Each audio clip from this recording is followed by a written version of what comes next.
All right, good morning, good afternoon, or good evening, everybody. Today is Monday, July the 12th, 2021, and oh my gosh, we got a lot to cover, so let's jump right into it. First off, Dr. Fauci said that it is, quote, ideological rigidity for those who applauded at CPAC for America failing to reach a 90% vaccination rate while he was on Jake Tapper. He also called it horrifying. So basically, the reason why I'm covering this, folks, is not because I want to engage in the culture wars. The reason I'm covering this, my throat's still bothering me from a little bit of recording yesterday. The reason I'm covering this is because ultimately, this seems to me to be the ultimate useful tool of propaganda to be pushed. And again, Dr. Fauci seems like the exact ideal person to do it. So why do I say that? So CPAC, for those who don't know, stands for Conservative Political Action Conference or Committee. Forgive me for not knowing the last part there. Basically, it was on stage. Some individuals were on stage and they were saying that, America has failed to reach the 90% vaccination rate and things like that. And the audience started clapping, right? Now, Dr. Fauci said that this is terrible, this and that. Look, Dr. Fauci has a right to speak his mind, freedom of speech. But at the same time, these people who applauded have the right to voice their opinion. And this is the way in which they're doing so. So ultimately, for me to report it in the most unbiased way possible, in pure theory, both this group at CPAC, this audience that applauded, and both Dr. Fauci do in pure theory have the right to say these things. So ultimately, this just seems to be a tool of propaganda by the establishment using Dr. Fauci to push this. With that being said, I want to be consistent that I would also be saying the other way around if Dr. Fauci was saying the opposite, saying, oh, it's good that they clapped, right? In an opposite hypothetical world. The reason why I bring that up is because it's not so much what's being said, more so how it's being conducted and how individuals like Fauci are being used as a form of propaganda is the problem that I have. The media should not have a perspective or an opinion on what we should think personally. They should not be telling us how to think. So when someone says, Dave, if you would argue the other way around, then what is your position? My position is don't have people coming on the news to do that. The news is supposed to be unbiased, not, oh my God, Jake Tapper, when I look at this, it's horrible. No, let the people do what they want to do. Very simple to me. Anyways, that's a little bit of me trying to be unbiased and a little bit of me giving my opinion. The next thing is that the Greek Prime Minister Mitsotakis has announced mandatory COVID-19 vaccinations for all healthcare workers and workers in the elderly care unit. From September 1st, the compulsory vaccination will also apply to health professionals in the public and private sectors. Okay. This is big news. It is. With that being said, though, I want to make something very clear, which is the view and the consistent, I guess you could say, perspective that I've tried to take in the Kraken segments, which is that if the people are okay with this, or the majority of the people, then look, so be it. That is their own respective nation. They got their own borders. They got their own territory. Let them do it. Now, if this affects other people, if this starts to affect, the global tourism business, global trade, and things like this, because, if there are certain healthcare workers that, have other jobs that also do other things as well, too, and this affects them, this is the issue that I'm more concerned of. If the country wants it, assuming the vast majority of the country was okay with this, then so be it. Now, again, if the people of that country were not okay with it, they got to sort out their own crap, respectively, right? Again, it's not for me to say whether or not the West or Europe or others should intervene on individual countries' issues, but again, we'll see what happens, and maybe this may get revoked. If enough people stand up, maybe it might be, but ultimately I guess you could say the conspiratorial side of me is saying, Dave, what are you trying to, you're just having hope for no reason there. They're never going to reverse this, right? So again, the next thing is that a German court has ordered YouTube to pay 100,000 euros for censoring the pandemic protest footage. So there was a big protest in Germany regarding the lockdowns and things like that, and someone covered it, and they put it up on YouTube, and YouTube removed it, and Germany fined them 100,000 euros. Now, I'll be very simple in my statement here, which is that when Germany announced their watchdog agency or commission or whatever it was a handful of weeks ago, I said to myself, this is probably just for optics and looks. Now, look, at the end of the day, did I think that Germany was actually going to take action and do things to YouTube like this? No. With that being said, though, I don't think fining YouTube 100 grand is much, even if it's 100,000 euros, which I think is like, depending on conversion rates, 110, 115, or 20,000 American. The point I'm trying to make is that it's a drop in the bucket for YouTube financially, but I would have personally, in my humble opinion, if I was this German agency, or a court, I would have tried to find a way to fine or tax YouTube, say, €1 million. Why? that ultimately that makes bigger headlines and it makes more outlets around the world. And right now what we need is people to stand up and realize what's going on with the censorship, right? We could argue that it is in fact far too late. With that being said, though, I do think that this German court fining YouTube 100,000 euros is absolutely nothing, both for the German court, the German government, and for YouTube. So again, even if the German court had fined YouTube €1 million, they could pay that. YouTube could pay that. No problem whatsoever. But the point I'm trying to make is that at least it would have made bigger headlines because it would have been a bigger figure or number, right? And it's sad, but that's the truth. The next thing is that a potential UFO, or a couple of them actually, were spotted on the Virgin Galactic live stream when Richard Branson, Virgin's CEO, the founder of Virgin Airlines, Virgin Radio, you name it, when he went into space. Some people said from some of the windows there they could see some UFOs flying by. Look, I'll be honest, it doesn't surprise me. Now, the reason why I bring this up quickly about, Richard Branson and Jeff Bezos going into space is because there's a lot of talk about how this whole colonizing space thing is only going to be for the billionaires. This is just a fake hype and exaggeration, or a fake form of excitement to get the people going in order to create some type of hope or diversion, right? Which we could argue could have to do with extraterrestrial influence or not, right? But I'm not trying to go down that route at the moment. So again, it's hard to say, but I do believe that I think at most people will get space tours. And at the same time, there will be many apparatuses in space like diminished reality and other technologies, so we don't see certain things if we even get up there. But anyways, the next thing is that the CDC and the FDA are investigating whether Johnson & Johnson's COVID vaccine might slightly raise the risk of a rare neurological complication. Okay, they're investigating it, and look, I don't trust them to tell us the truth. I'll be honest with you. I'm very surprised that they even admitted to this. Maybe it's just because this story was already getting out there, they had to kind of get ahead of it. Look, folks, I know that Pfizer and is not the CDC and the FDA and what have you, but these are the same agencies that are working with companies like Pfizer, amongst others, who have settled billions of dollars in court settlements over the many years for paying doctors, bribing doctors, falsifying studies and reports. So again, you all know where I stand with this. That's my personal opinion, and the fact that the CDC and the FDA even work with these companies, it just shows you that, criminals could be running the show, right? I'm not trying to say that they are, because I don't want to push my opinion onto you folks, but again, the next thing is that Biden-allied groups, including the Democratic National Committee, the DNC for short, plan to engage fact-checkers and work with SMS carriers to, quote, dispel misinformation, end quote, about vaccines that is sent over social media and text messages. Are you serious? They're going to get into our personal text messages now, really? And the SMS I hate when they say that, SMS carriers. You want to know why they don't say the company's names? Because that's every company who anyone in America has a phone with. AT&T, Verizon, Singular, all the smaller ones too. Oh my God, that stuff just... I would like to see personally, for those who... Look, this is the opinion part of it. I don't like this. Straight up, I don't like this. I would like to see the states individually take some type of action against this if this goes through in a very serious way. Now, if this is just some mumbly-fumbly program, then okay, that's a bit better, right? But in my personal opinion, this is not good at all. The next thing is that South Africa has deployed the army in 2 provinces to quell or ease the protests going on there. The violence erupted over the arrest and jailing of South Africa's former president Zuma. The current president said he plans to address the nation tonight at around 8 o'clock p.m., I believe, Eastern Standard Time, if I'm not mistaken.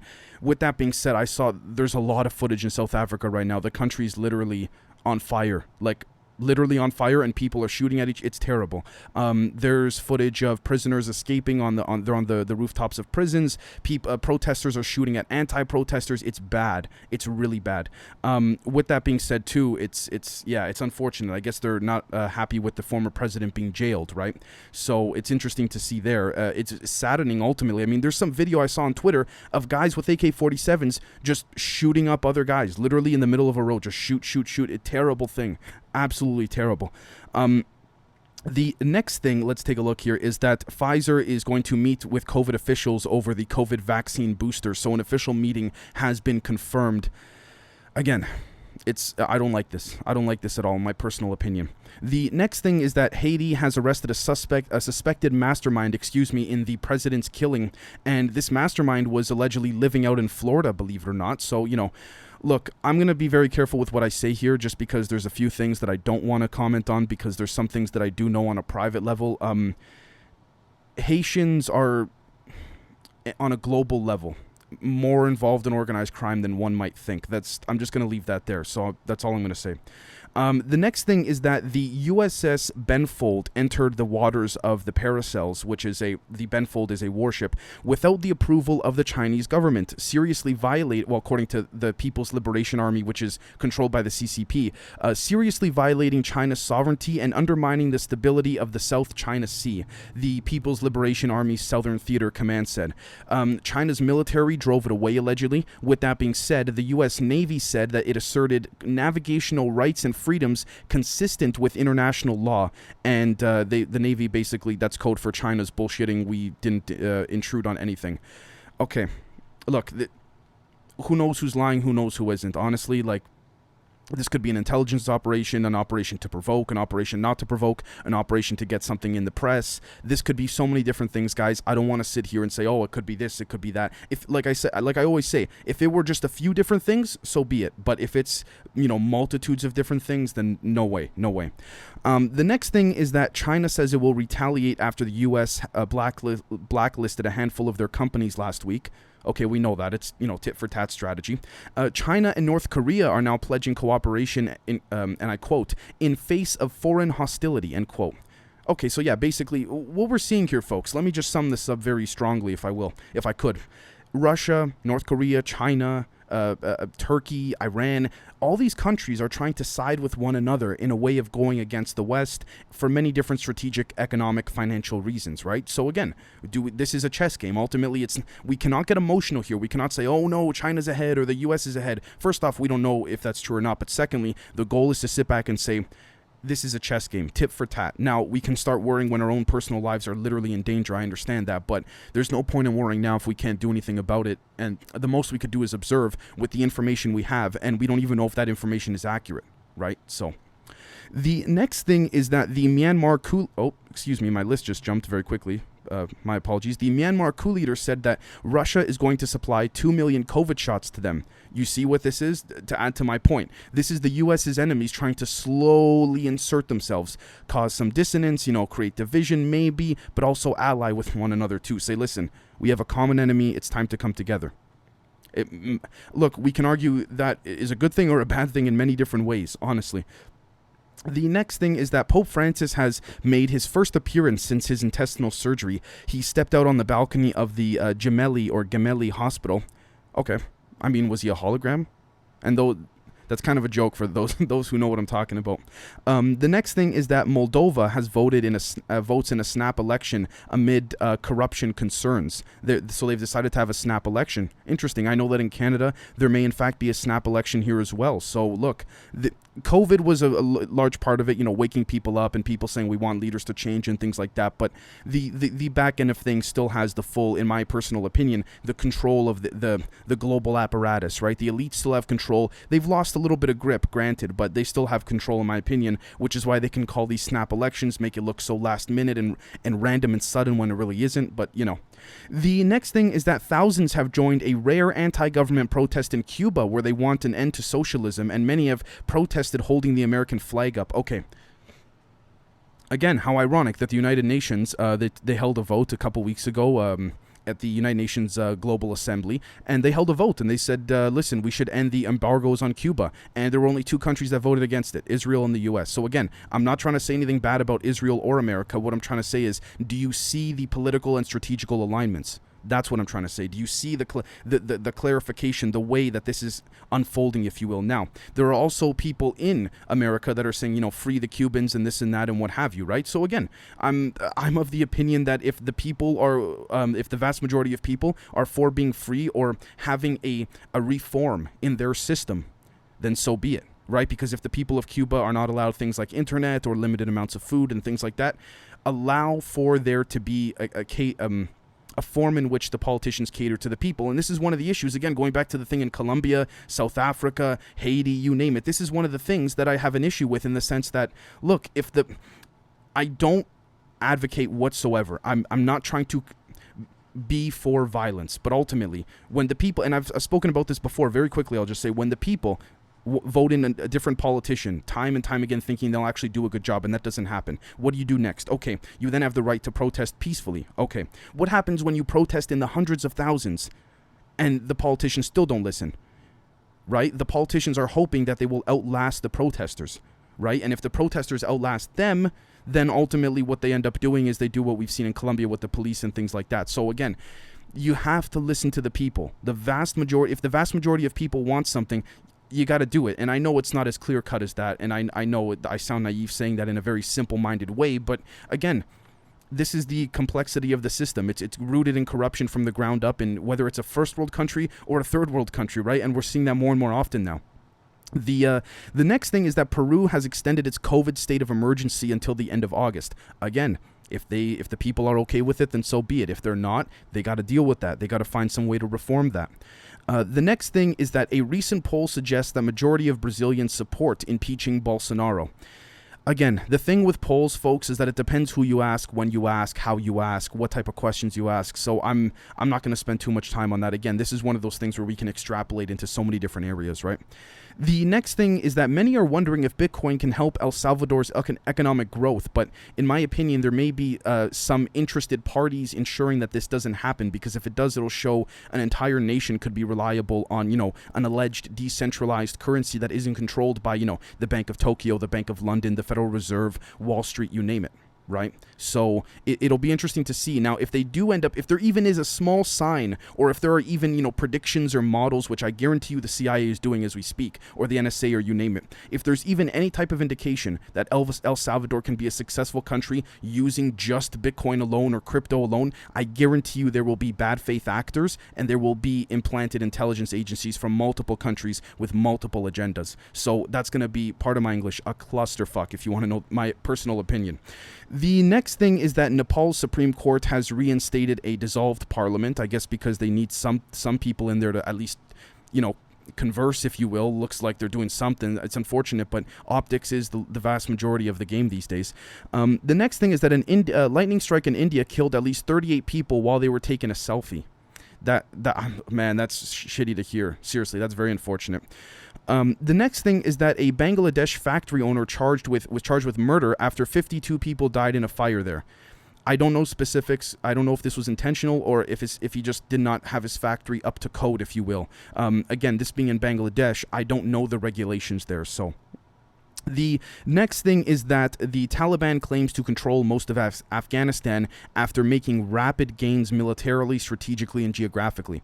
Again, I don't want to sound like a broken record here, but the media keeps updating. It could be a use of fear, saying, a fear tactic of propaganda amongst the West, saying, we shouldn't have left. Look what happened now that we're out and this and that. Look, guys, going back to the main thing. If it's not is it America's problem or not? Simple. If it is, then look, it's the reality. You got the power to go in there, then go back. If you want to get out, then you get out.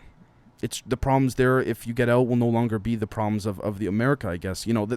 It's tough. It's tough, guys. Again, and I don't want to harp on this. So let's move on.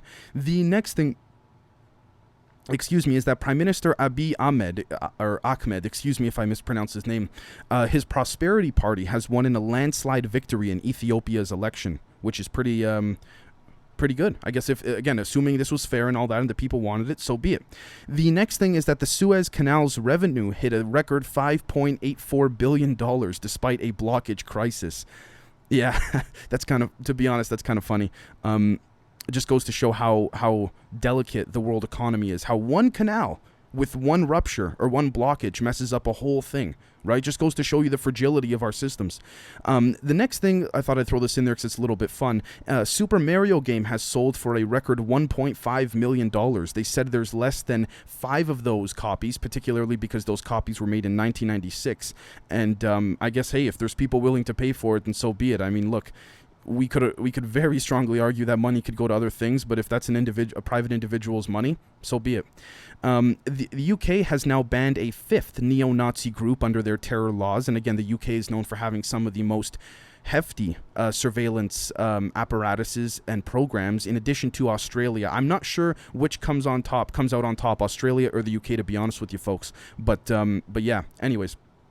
The next thing is that Virgin Galactic may sell up to $500 million worth of shares the day after Richard Branson, its founder, went into space. As I mentioned, a couple UFOs were seen. Why he may want to sell up to $500 million worth of shares, I'm not sure.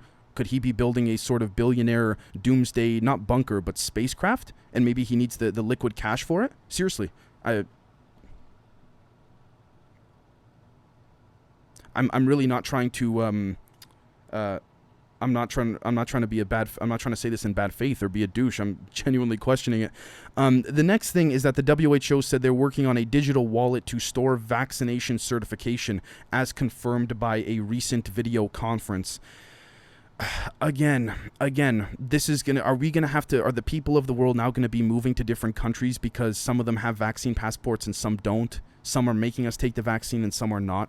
Right? And I ask this genuinely because there's people like myself who may in fact move to a certain state in the US that is blocking all this simply because I don't want to take it.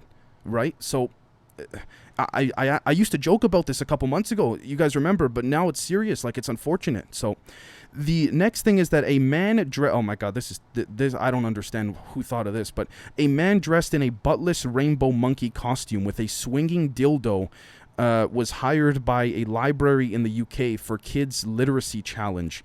He was dressed up, I think, to dance in front of them while they were being read to or something like that. The library has since apologized. My God. This guy was like, his butt was out open and he had a dildo just swinging around. Like, I don't... What? Was there miscommunication between the library personnel who organized this and the guy or the company that this guy was... coming from? Like, what company would even I don't know. Anyways, according to the next thing is that according to an internal document, Germany has said no more restrictions based on COVID infections alone, according to a leaked document from the Robert Koch Institute. Now, I believe that's one of the Koch brothers, if I'm not mistaken. How ironic, right? Allegedly, arguably the elites of the world, the Koch brothers, one of them's dead now, but the elites of the world, which they're right in there if you want to know my personal opinion. Quite ironic that this report leaks. Now, with that being said, we also have to question, okay, was this a legitimate leak or was this an unintentional leak? That's another thing too, right? So, and also at the same thing too, no more restrictions. Germany said no more restrictions based on COVID infections alone. Interesting, right? Could that tell us that the people with pre-existing conditions who allegedly have gotten sick are far more vulnerable, and they don't want to say, hey, if you don't have a pre-existing condition, don't worry about it? Because they don't want to, because it goes against the narrative of what's being pushed globally, right?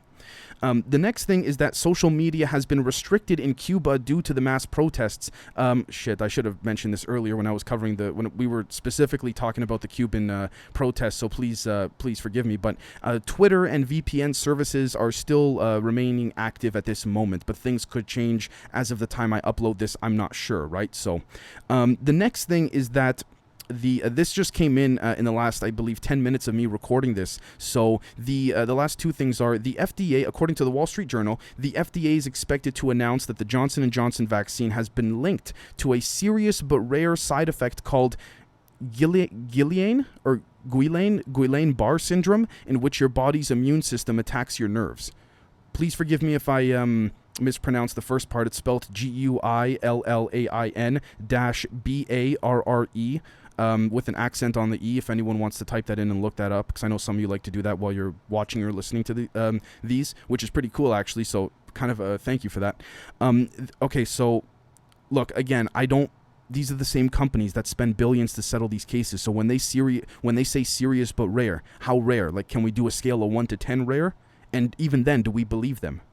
It's unfortunate that we got to question these things, guys, but it's true, right? So, and the next thing, final thing, is that the French President Emmanuel Macron has announced a mandatory COVID-19 vaccination for all healthcare workers beginning July 21st. And he says, and I quote, "We will probably have to think about the mandatory vaccination of all French citizens at some point," end quote. This is going to be interesting. I wondered, the reason why I say this is because I'm curious to see the political angle of all of this, in the sense that, is there going to be a political aspect that is going to be, I guess you could say, that is going to try to help him win re-election. But from what I understand, of all the people that are sending him letters and writing letters, whether it's generals, soldiers, or regular civilians, saying that you're destroying the French culture too much, and these are not my words, these are the words of the French people. What would make him think, like, if he wants to win re-election, what would make him think that mandatory vaccines are necessary? Or maybe he doesn't want to be in politics again, so he's saying, pardon my English, fuck it, I'm just going to vaccinate everyone before I'm on my way out. I don't know. I really don't know. maybe some of you who listen and watch the show in France could help illuminate me and others too. But again, I'm genuinely serious. So with that being said, folks, I hope all of you are really, really enjoying the members episodes, the public episodes. The Let's Get Banned segment has received very, very good feedback. So I thank you all for that. We have another members episode coming in the next 24 hours, give or take, and we'll catch all of you very, very soon. Cheers.